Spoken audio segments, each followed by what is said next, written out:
দক্ষিণ আফ্রিকার জোহানেসবার্গে একটি বারের কাছে বন্দুকধারীদের হামলায় নিহত হয়েছেন 10 জন, আহত অন্তত 10।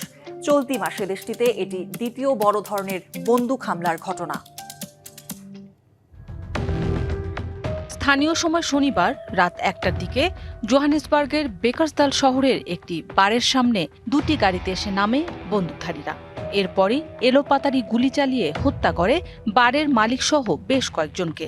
গুলিবিদ্ধ হয় অনেকে। হামলাকারীরা বারের ভেতর ও বাইরে রাস্তায় থাকা সাধারণ মানুষের ওপরও নির্বিচারে গুলি চালায়।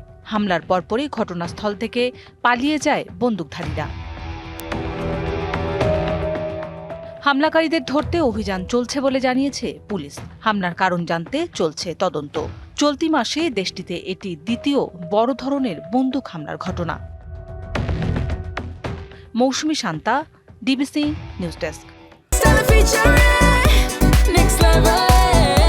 Well done, side by side, free.